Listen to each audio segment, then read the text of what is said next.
আলাইকুম। বরাবরের মতো আমি সর্দার কামরুল হাসান সুজন স্যার তোমাদের আজকের পাঠে হাজির হয়েছি। তোমাদের সকলের সুস্বাস্থ্য কামনা করে আজকের মতো আমাদের পড়ার পাঠে ফিরে যাই। শিখব সেটি হচ্ছে ন্যারেশন আমরা শিখব। তাহলে চলার মতো আমি তোমাদের সঙ্গেই আছি। আশা করি তোমরা আমাদের ইউটিউব চ্যানেলের সঙ্গে থাকবে, সাবস্ক্রাইব করবে, অবশ্যই লাইক শেয়ার কমেন্ট করে অন্য বন্ধুদের দেখার সুযোগ করে দেবে। ওকে, তাহলে চলো বন্ধুরা, দেরি না করে আমরা আমাদের পার্টে ফিরে যাই। Let's go.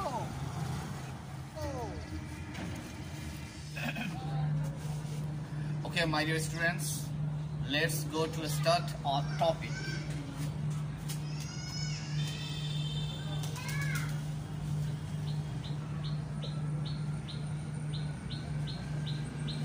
Narration,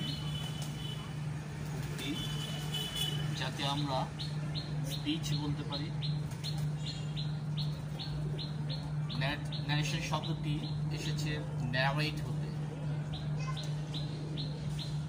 ন্যারেট অর্থ হচ্ছে বিবৃতি বা বর্ণনা, অর্থাৎ কোনো বক্তার বক্তব্যের বর্ণনাকে আমরা ন্যারেশন বলি। বক্তা যা বলে তাকে স্পিচ অর ন্যারেশন বলে। বক্তার বক্তব্যকে আমরা দুইভাবে প্রকাশ করি, একটা হচ্ছে ডিরেক্ট ন্যারেশন, আরেকটি হচ্ছে indirect narration.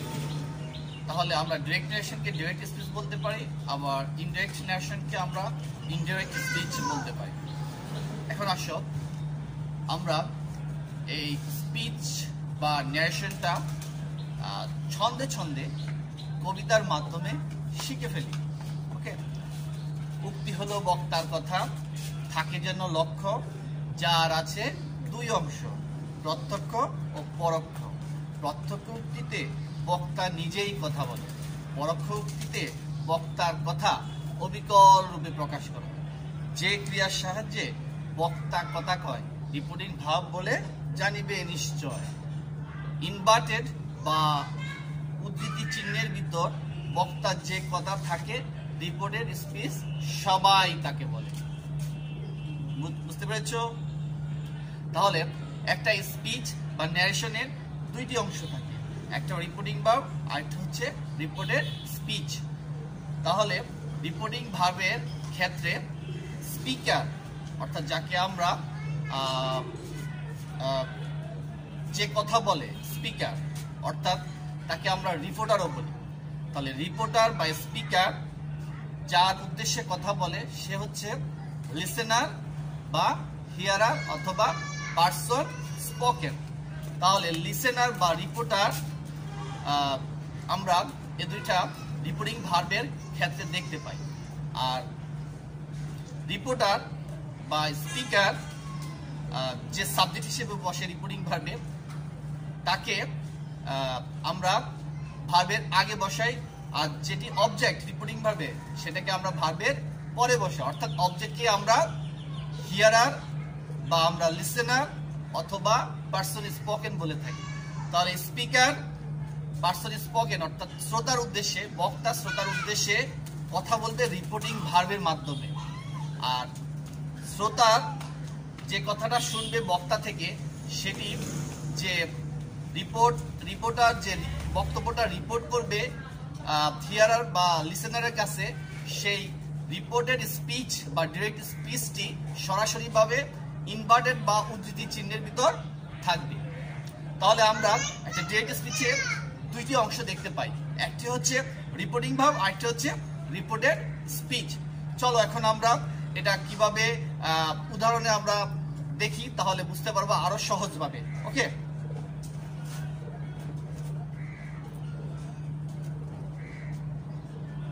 Kamau said to me, you are sick. Kamal said to me, you are sick. তাহলে এখানে আমরা দুটো অংশ দেখতে পাই। দুটো অংশ কি? যেমন একটা হচ্ছে এটাকে আমরা রিপোর্টিং ভার্বের অংশ বলবো। রিপোর্টিং ভার্বের অংশ, আর এটাকে আমরা ডিরেক্ট স্পিচও বলতে পারি অথবা রিপোর্টেড স্পিচও বলতে পারি। তাহলে ডিরেক্ট স্পিচ বা রিপোর্টেড স্পিচটা আমাদের ইনভার্টেড কমা অর্থাৎ উদ্ধৃতি চিহ্ন যাকে আমরা বলি বাংলায় উল্টা চিহ্ন, সেটার ভিতরে থাকবে বক্তা অর্থাৎ স্পিকারের বক্তব্যটা।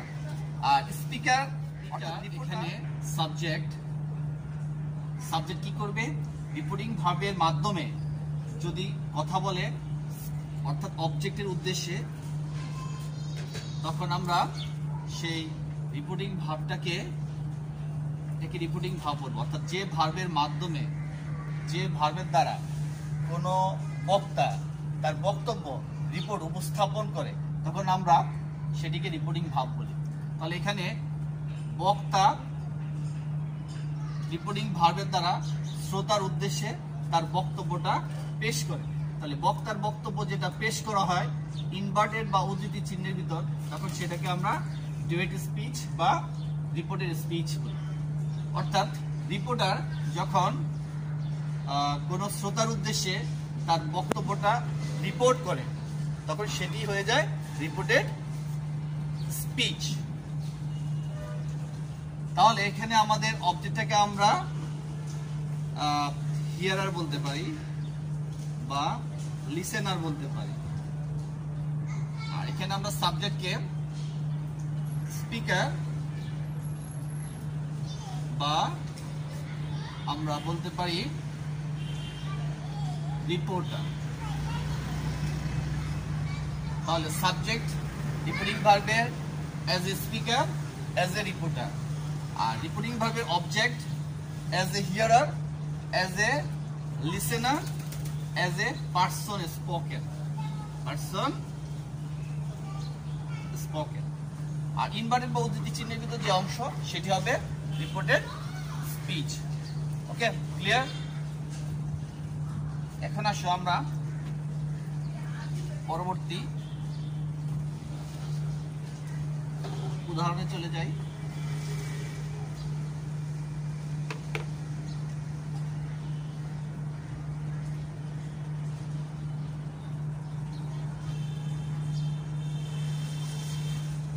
Amit said to me, "You are sick."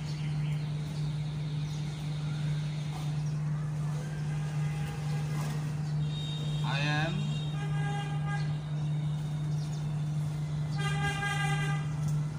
well, said Tashbiya. তাহলে এখানে আমরা দুটো উদাহরণ দেখতে পেয়েছি।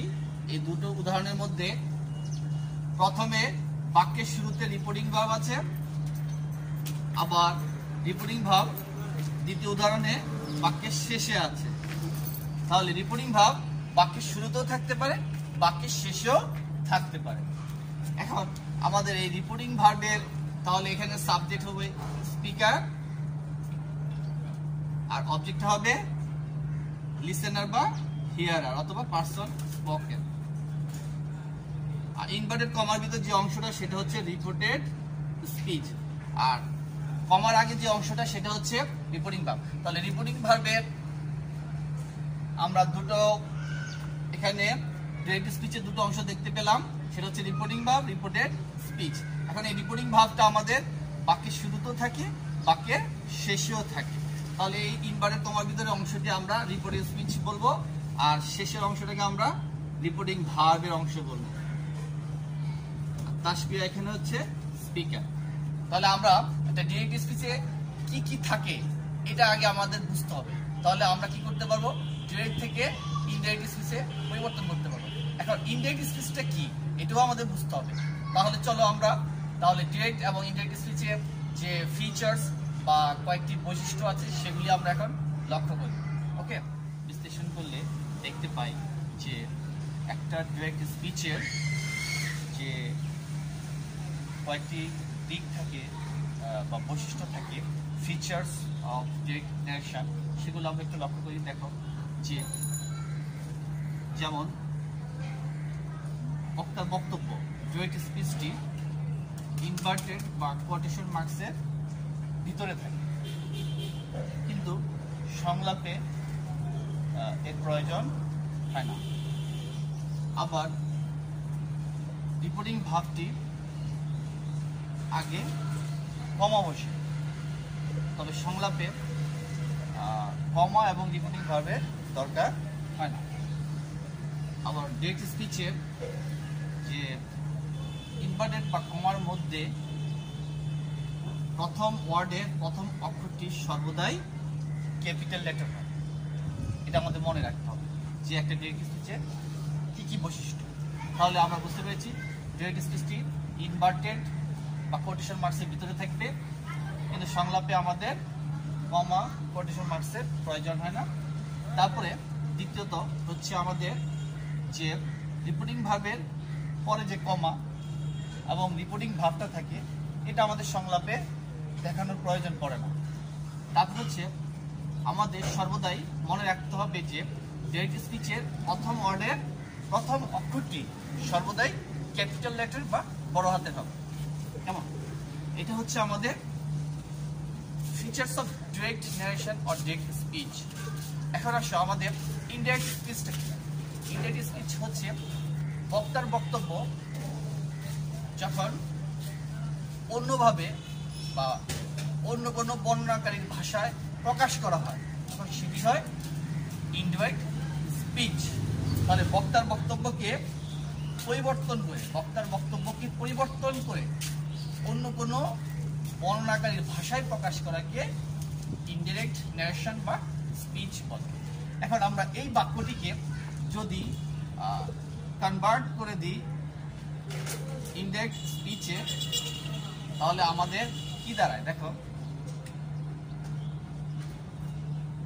যদি আমাদের রিপোর্টিং ভার্ব শেষে থাকে, তাহলে ইনডাইরেক্ট স্পিচে পরিবর্তনের সময় বাক্যের শুরুতে সর্বদা নিয়ে আসতে হবে। তাহলে রোমেল এই সেক্টের পরিবর্তে টোল্ড লিখতে হবে। তাহলে রোমেল টোল্ড তেশা। তাহলে স্পিকার এবং লিসেনার এরা কোনো অবস্থাতেই পরিবর্তন হবে না। তাহলে এখন আমাদের এই ডিরেক্ট স্পিচ বা রিপোর্টিং স্পিচ ধরন অনুযায়ী অর্থাৎ সেন্টেন্স অনুযায়ী আমাদের যে বিরাম চিহ্ন আছে এটাকে পরিবর্তন করে আমরা কানেক্টর বা লিঙ্কের হিসেবে ড্যাট বসাবো। তারপর আমাদের এখানে টেন্স পরিবর্তন হবে, পার্সন পরিবর্তন হবে, সেটা আমরা একটু পরেই শিখবো। এখন ফার্স্ট পার্সন সর্বদা স্পিকার অনুযায়ী পরিবর্তন হয়। তাহলে এখানে ফার্স্ট পার্সন আমাদের রোমেলকে অনুসরণ করে সাবজেক্ট হিসেবে বসবে হি। আমরা যদি প্রপার নাম থাকে তাহলে তার প্রথম অক্ষরটি লিখতে পারি, যেমন রোমেলের প্রথম অক্ষরটা আমরা আর দিতে পারি ব্র্যাকেটে। আর এমিজার যদি প্রেজেন্ট টেন্স থাকে তাহলে পাস্ট টেন্সে কি হয়ে যাবে আমাদের ওয়াজ হয়ে যাবে, কারণ হি এর সাথে আমাদের কি বসবে পাস্ট টেন্সে ওয়াজ বসবে। তারপর আমাদের বাকি অংশ যদি থাকে সেটা বসিয়ে দেবো। এছাড়া আদার্স আরো অনেক কিছু পরিবর্তন হয়, সেটা আমরা ধাপে ধাপে পর্যায়ক্রমে শিখবো। এখন আসো তাহলে ইনডাইরেক্ট স্পিচটা কি? ইনডাইরেক্ট স্পিচ তাহলে আমরা এখানে বক্তার বক্তব্যকে পরিবর্তন করে অন্য কোনো বর্ণনাকারীর যে ভাষায় প্রকাশ করা হয় তাহলে সেটি হবে ইনডাইরেক্ট স্পিচ। তাহলে ইনডাইরেক্ট স্পিচ আমরা এখন বিশ্লেষণ করলে বুঝতে পারি যে ডিরেক্ট স্পিচের বক্তব্যটা যখন ইনডাইরেক্ট স্পিচে লিসেনার অন্য আরেকজন তৃতীয় ব্যক্তির কাছে তার বক্তব্যটা অর্থাৎ ডিরেক্ট স্পিচের বক্তব্যটা লিসেনার যখন তার নিজের মতন করে প্রকাশ করবে তখন সেটি হবে ইনডাইরেক্ট স্পিচ। তাহলে এখানে আমাদের দেখো যেমন স্পিকার থেকে গেল, তারপর হচ্ছে আমাদের রিপোর্টিং ভাবটা পরিবর্তন হলো, অবজেক্ট থেকে গেল অর্থাৎ অবজেক্ট এবং সাবজেক্ট পরিবর্তন হয়নি, শুধুমাত্র আমাদের রিপোর্টিং ভাবটা পরিবর্তন হয়েছে। তারপর আমাদের একটা কানেক্টর বসেছে, সেটা ডিরেক্ট স্পিচের ধরন অনুযায়ী। তারপর আমাদের রিপোর্টিং স্পিচের পরিবর্তন হয়েছে, এখানে পার্সনের পরিবর্তন হয়েছে, টেন্সের পরিবর্তন হয়েছে। তাহলে এভাবে আমরা ডিরেক্ট থেকে ইনডাইরেক্ট স্পিচে কনভার্ট করে পরিবর্তন করব। আর এভাবে যে প্রকাশ করা হয় ইনডাইরেক্ট স্পিচটা সেটা আমরা এখন দেখি। ডিরেক্ট হতে ইনডাইরেক্ট স্পিচে যে পরিবর্তন আমাদের কি কি করণীয় বা কি কি ক্ষেত্রে আমাদের লক্ষ্য রাখতে হবে সেটা এখন আমরা একটু দেখি।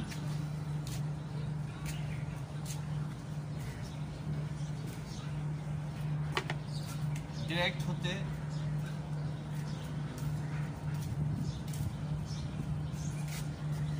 ইনডাইরেক্ট স্পিচে পরিবর্তনের ক্ষেত্রে করণীয়।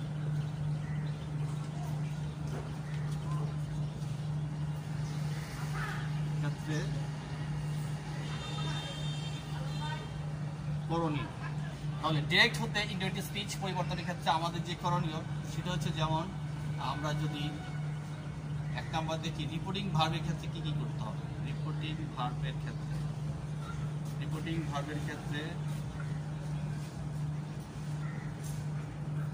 ভার্বের ক্ষেত্রে আমাদের প্রথমে রিপোর্টিং ভার্ব পরিবর্তন ডিরেক্ট স্পিচ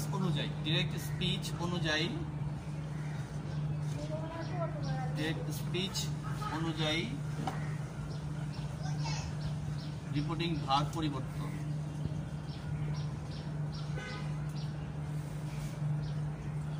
অর্থাৎ রিপোর্টিং ভার্বটা পরিবর্তন হবে আমাদের ডিরেক্ট স্পিচ অনুযায়ী। তারপরে যেমন রিপোর্টিং ভার্বের ক্ষেত্রে আমাদের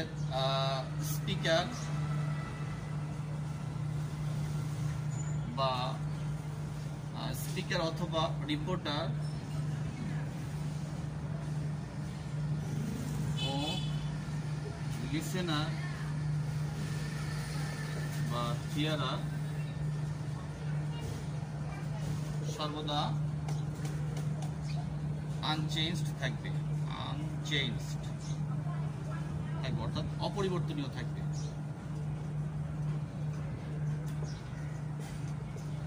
ফলে আমাদের স্পিকার এবং রিপোর্টার এবং লিসেনার বা হিয়ারার যে থাকবে তাদের কোনো পরিবর্তন হবে না, এরা সর্বদা অপরিবর্তনীয় থাকবে। ফলে আমাদের রিপোর্টিং ভার্বের ক্ষেত্রে সবসময় রিপোর্টিং ভার্ব আমাদের কি করতে হবে, পরিবর্তন করতে হবে ডিরেক্ট স্পিচ অনুযায়ী। লিসেনার এবং হিয়ারার অথবা স্পিকার বা রিপোর্টার এদের কোনো পরিবর্তন হবে না। এখন আসো আমাদের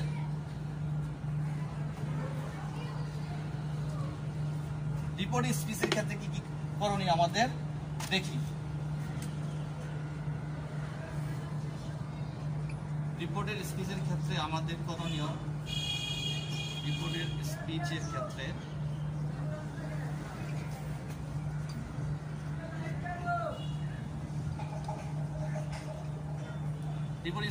করণীয় হচ্ছে আমাদের প্রথমে পার্সন পরিবর্তন করতে হবে। যখন আমরা ডিরেক্ট হতে ইনডাইরেক্ট স্পিচ পরিবর্তন করব তখন আমাদের প্রথমে আমাদের পার্সন দেখতে হবে, পার্সন পরিবর্তন করতে হবে। পার্সন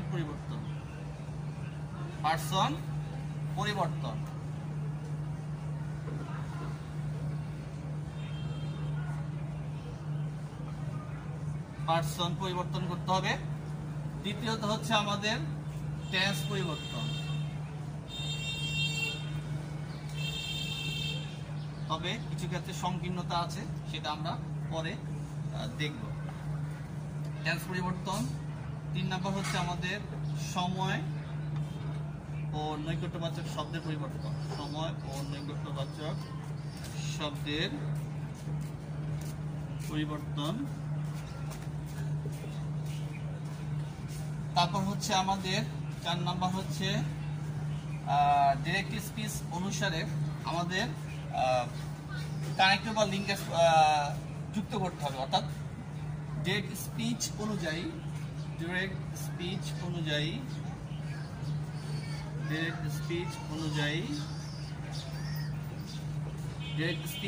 আমাদের কানেক্টর বা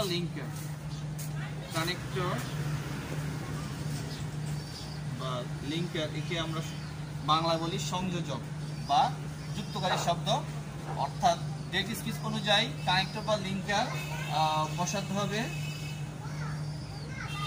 বসাতে হবে বিরাম চিহ্নের পরিবর্তন করে।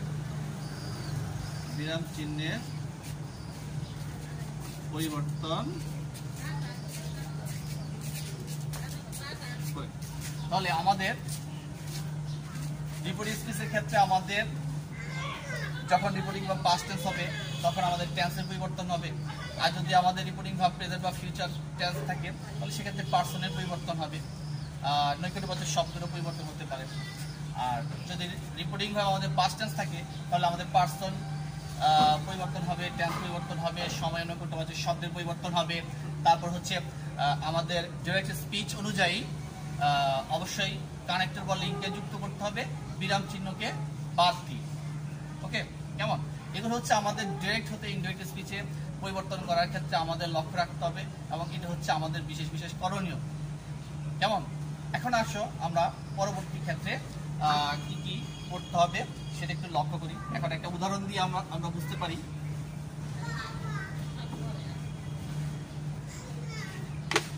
যেমন বেলাল said to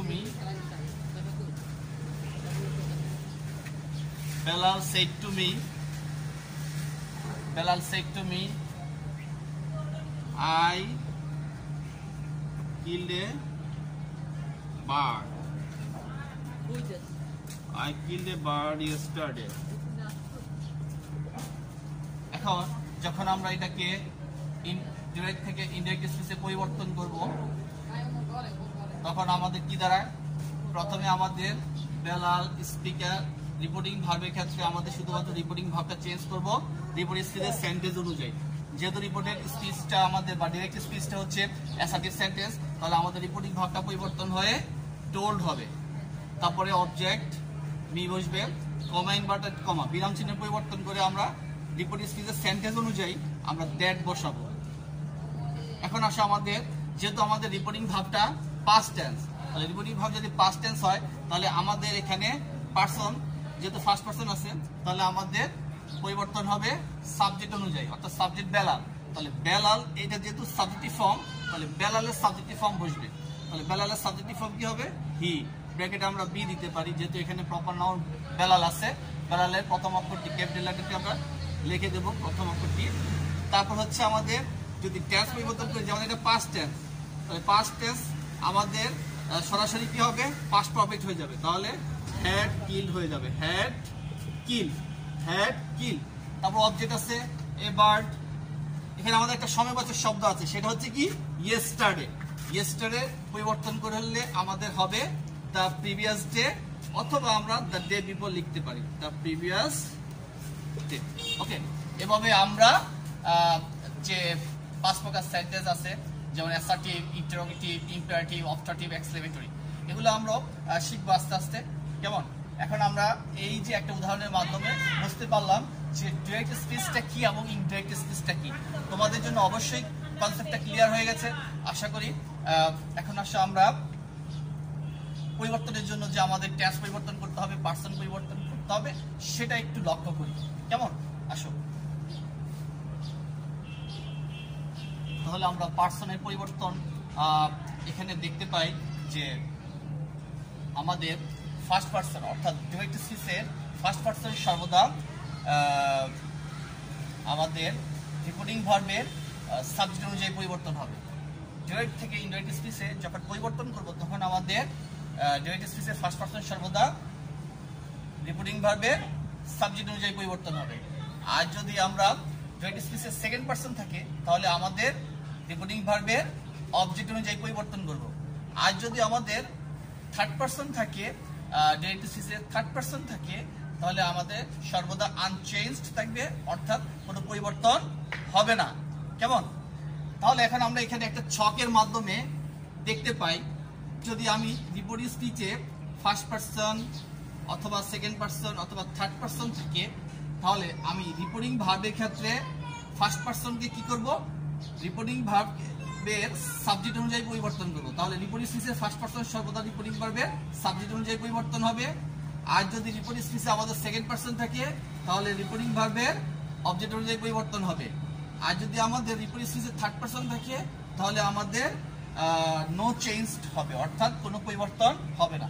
এক কথায় তুমি একটা সংক্ষেপে মনে রাখবা 1 2 3 রিপোর্টিং স্পিচ 1 2 3 এর যে কোনো একটা পার্সন যদি থাকে তাহলে রিপোর্টিং ভার্বের সন মনে রাখবা।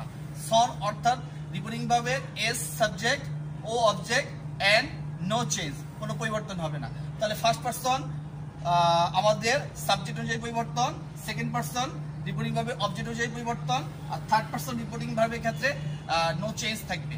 কেমন? এখন আসো আমাদের এই পারসন পরিবর্তনের ক্ষেত্রে এবং বোঝার জন্য আমাদের এই ছকটা ভালোভাবে মনে রাখতে হবে, এটা মুখস্থ করে ফেলবে। কেমন?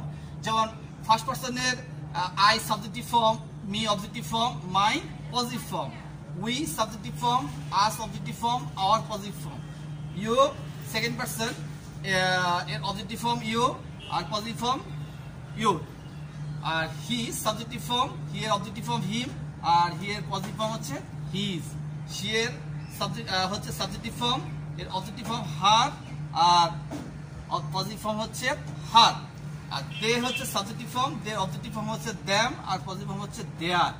আর ইচ সাবজেক্ট এবং অবজেক্ট একই থাকবে আর পজিটিভ ফর্মের ক্ষেত্রে অ্যাপোস্ট্রফি এস যুক্ত হবে।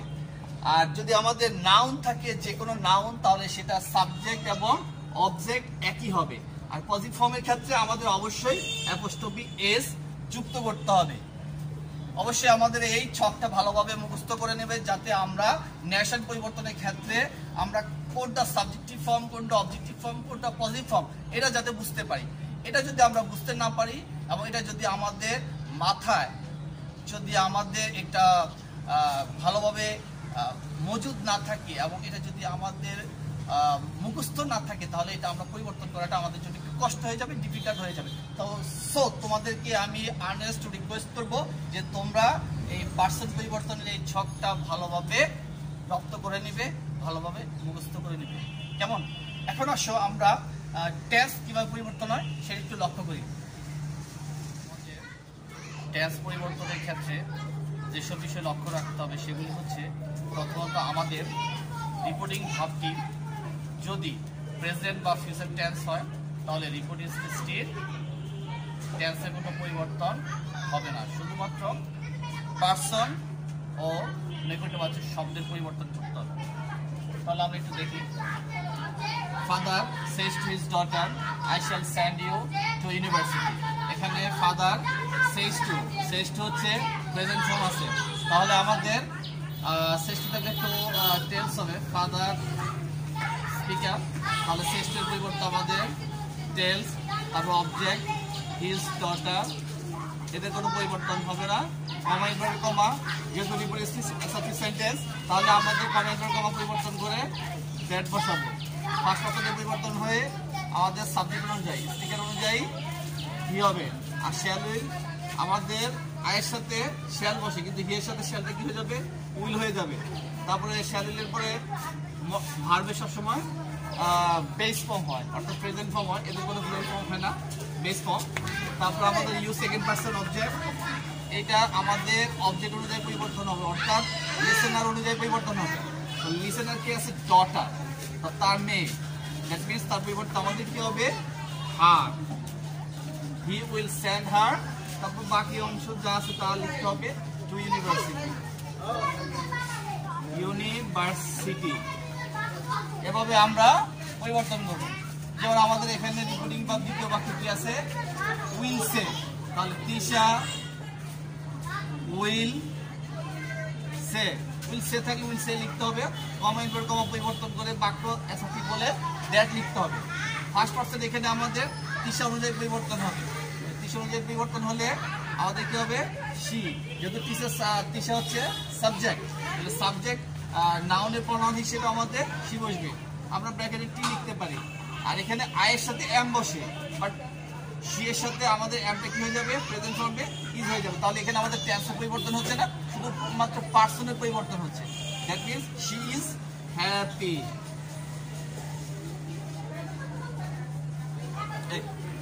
দুই নম্বর রুল হচ্ছে আমাদের রিপোর্টিং ভার্বটি যদি পাস্ট টেন্স হয়, তাহলে রিপোর্টিং স্পিচটি সরাসরি পাস্ট টেন্স হয়ে যাবে। যেমন আমরা একটা উদাহরণ দেখি। Hasina said I cook food for my family. এখানে সেইড থাকলে সেইড হবে হাসিনা সেইড, আর কমা ইনভার্টেড কমা পরিবর্তন করে দিয়ে এই অ্যাসার্টিভ বাক্যের জন্য আমরা দ্যাট লিখব। ফার্স্ট পারসন এখানে সাবজেক্ট, তাহলে এখানে আই হাসিনা অনুসারে যে পরিবর্তন হয় কি বসবে? সাবজেক্ট অনুসারে শি বসবে, অর্থাৎ আমাদের ফার্স্ট পারসন এখানে সাবজেক্ট আকারে আছে, তাহলে আমাদের রিপোর্টিং ভার্বের সাবজেক্ট অনুযায়ী যেহেতু পরিবর্তন হবে, তাহলে হাসিনার সাবজেক্টিভ ফর্ম বসবে। তাহলে হাসিনার প্রোনাউন হিসেবে সাবজেক্টিভ ফর্ম কি হবে? শি হবে। আর এখানে যেহেতু আমাদের রিপোর্টিং ভার্বটা সেম পাস্ট টেন্স, তাহলে আমাদের কুক, এটা তাহলে আমাদের সাবজেক্টের পরে ভার্বের প্রেজেন্ট ফর্ম আছে, তাহলে প্রেজেন্ট ফর্ম থাকলে অর্থাৎ প্রেজেন্ট ইনডিফিনিট, প্রেজেন্ট ইনডিফিনিট সরাসরি কি হবে? Past indefinite. তাহলে কুকের পাস্ট ফর্ম কুকড হয়ে যাবে।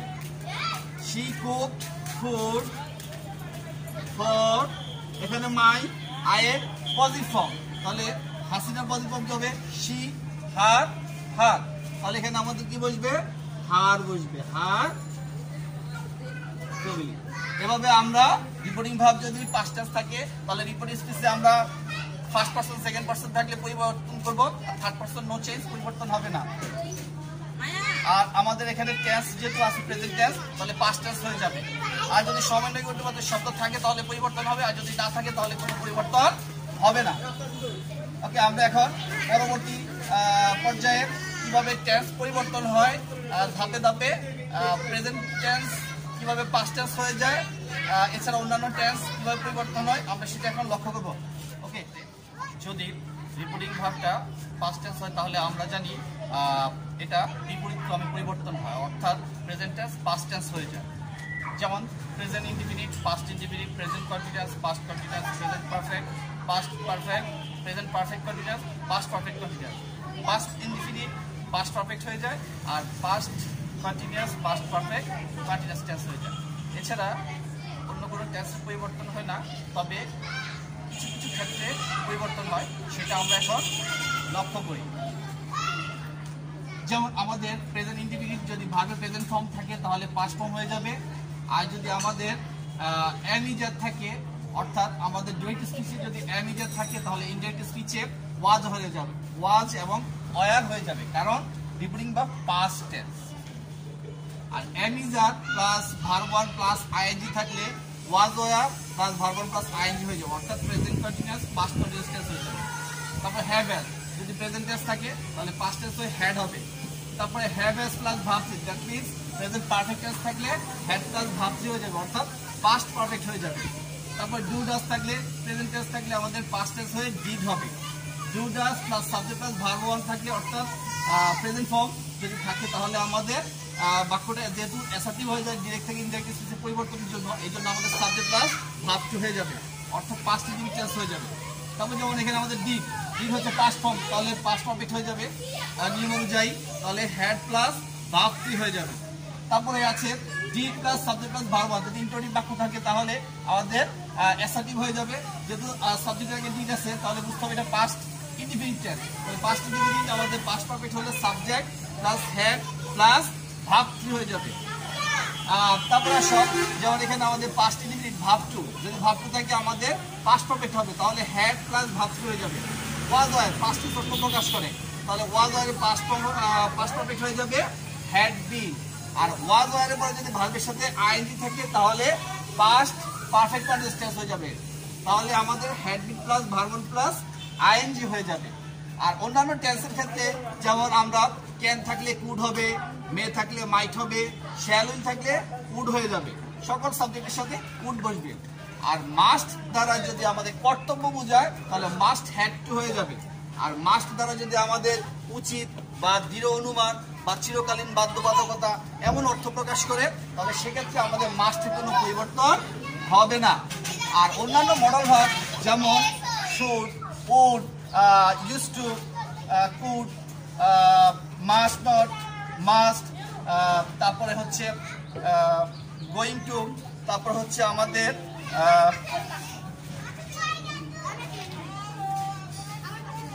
মাস্ট নট, নিড নট ইত্যাদির সাধারণত পরিবর্তন হয় না,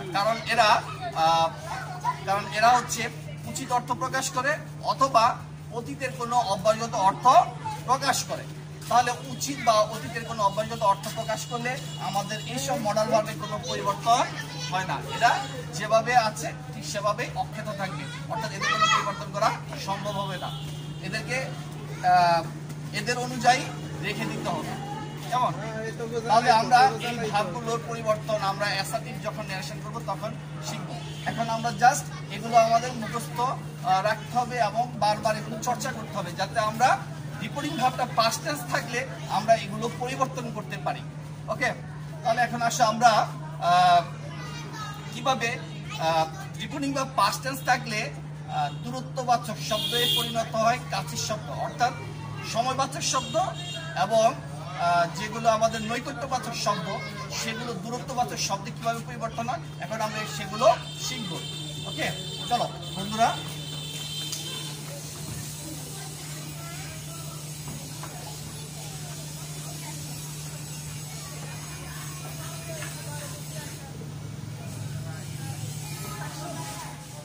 ভাবটি যদি পাস্ট টেন্স হয় তাহলে রিপোর্টিং স্পিচে নৈকট্যবাচক শব্দগুলো বা সময়বাচক শব্দগুলো দূরত্ববাচক শব্দে পরিণত হয়। এখন আমরা দেখি, যেমন নাও থাকলে দেন হয়, হিয়ার থাকলে দেয়ার হয়, দিস থাকলে দ্যাট হয়, আর দিস যদি আমাদের প্লুরাল থাকে তাহলে দোজ হবে, আর হ্যান্স থাকলে ড্যান্স হবে, কাম থাকলে গো হবে, আর হিদার থাকলে হিদার হবে, আর দাস থাকলে সো অথবা ইন দ্যাট ওয়ে বুঝবে, আর এগো থাকলে বিফোর হবে, এগো থাকলে বিফোর হবে, টুডে থাকলে দ্যাট ডে অথবা দ্য সেম ডে হবে, টুমরো থাকলে দ্য নেক্সট ডে অথবা দ্য ফলোইং ডে হবে, আর টুনাইট থাকলে দ্যাট নাইট অথবা দ্য সেম নাইট, টুনাইট থাকলে দ্যাট নাইট অথবা দ্য সেম নাইট, আর ইয়েস্টারডে থাকলে দ্য প্রিভিয়াস ডে অথবা দ্য ডে বিফোর হবে। এখন আসলে আমরা আরো কতগুলো দেখি।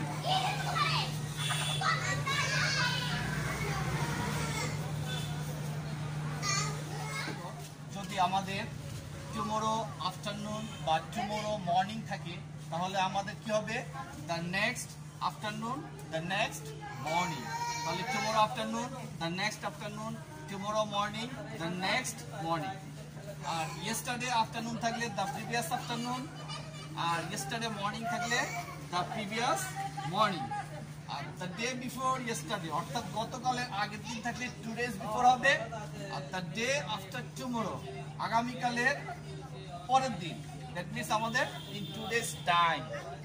চলো আমাদের আরো কিছু বাকি থাকে আমরা সেগুলি করি।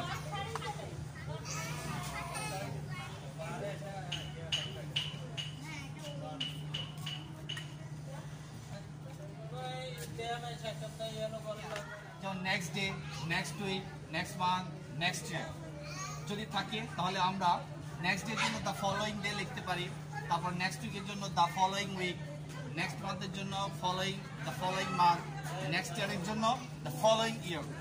আর যদি আমাদের last day, last month, last week, last year থাকে তাহলে আমাদের লিখতে হবে লাস্ট ডে থাকলে the previous day, last week থাকলে the previous week, last month থাকলে দ্য প্রিভিয়াস মান্থ, আর লাস্ট ইয়ার থাকলে দ্য প্রিভিয়াস ইয়ার। ওকে, এভাবে আমরা সময়বাচক শব্দগুলোকে পরিবর্তন করব যখন রিপোর্টিং ভার্বটা পাস্ট টেন্স থাকবে।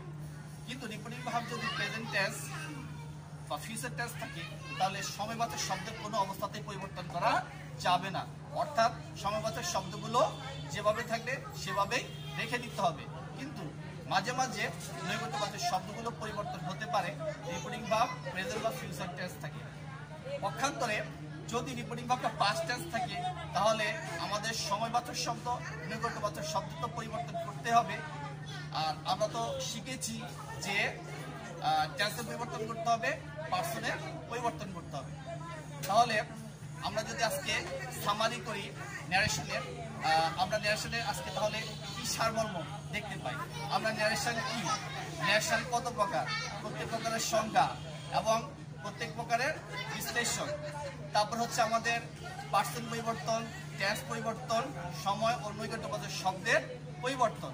তাহলে আমরা যদি এই বিষয়গুলো ভালোভাবে বুঝতে পারি এবং এগুলো যদি আমরা আমাদের মেমোরিতে মেমোরাইজ করে রাখতে পারি তাহলে আমাদের পরবর্তী পর্যায়ে যে আমরা ন্যারেশনের পরিবর্তন করব সেক্ষেত্রে আমাদের আর কোনো অসুবিধাই থাকতে পারে না। তাহলে আশা করি তোমরা অবশ্যই ভালোভাবে এগুলো বাসায় প্র্যাকটিস করবে এবং ধাপে ধাপে সামনের দিকে তোমাদের যে ন্যারেশনের যে ভয় যে ভীতি সেটা ওভারকাম হয়ে যাবে। আর যদি ভীতি বা ভয় দূর করতে না পারো তাহলে তোমাদের জন্য ন্যারেশন কিন্তু পেরেশনে হয়ে যাবে। সো আমি বলতে পারি ন্যারেশন যে জানে। আজকের মতো আমাদের পড়া এখানে শেষ করছি। আশা করি তোমরা সকলেই বুঝতে পেরেছো। তাহলে তোমাদের জন্য আরেকটি এপিসোড নিয়ে আগামী ক্লাসে আমি হাজির হব। ততক্ষণে সাবস্ক্রাইব করে আমাদের সঙ্গেই থাকবে, লাইক শেয়ার কমেন্ট করে অন্য বন্ধুদের দেখার সুযোগ করে দেবে। কেমন? ওকে, থ্যাংক ইউ। ও হ্যাঁ, ঘরে থাকবে, নিরাপদে থাকবে, প্রয়োজন ছাড়া ঘর থেকে প্রয়োজন ছাড়া বের হবে না। কেমন? আল্লাহ হাফেজ। ও হ্যাঁ, ঘরে থাকবে, নিরাপদে থাকবে, প্রয়োজন ছাড়া ঘর থেকে প্রয়োজন ছাড়া বের হবে না। কেমন? আল্লাহ হাফেজ।